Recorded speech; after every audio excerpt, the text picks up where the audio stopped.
how should zakat be paid on commercial goods? Should it be based on the price for which it was bought or the price for which they are to be sold?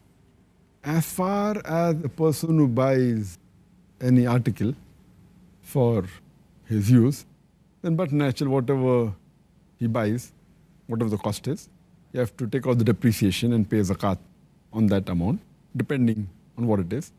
If it's land, it may appreciate, it may go down. If it's the machinery, then depreciation. But this question is mainly for goods for trade. That a person who buys some goods for selling, so should he pay at the price at which he bought it or at the price at which he's going to sell? Here again the scholars differ.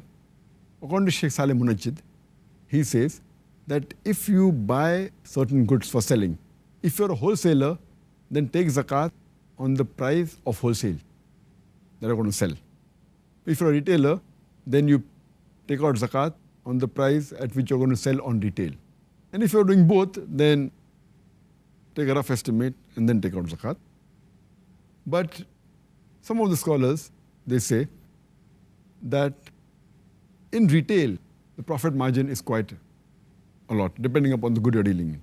If you're dealing with maybe buying and selling books, the profit margin in books is 40%, 50%, 60% also. So imagine if someone has large shop of books or a chain of bookstores, and if he purchases worth maybe $100,000 worth of books, when he sells, the selling price may be more than $200,000. So for him to pay zakat on the selling price would be too much.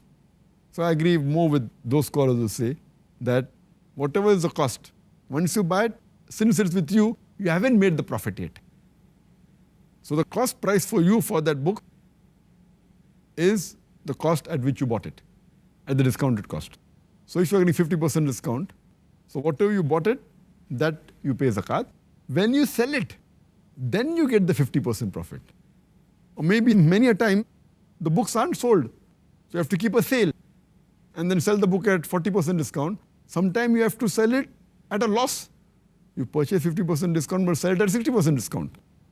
And especially you take out the books which are there lying with you for maybe 5 years or 6 years or 8 years.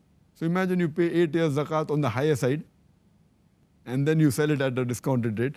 So I agree more with those group of scholars who say that you pay zakat on what you actually paid. And then if the cost price increases, for example, you buy a good of $100 or 100 rupees and you get 50% discount. So your buying capacity is 50 rupees or $50.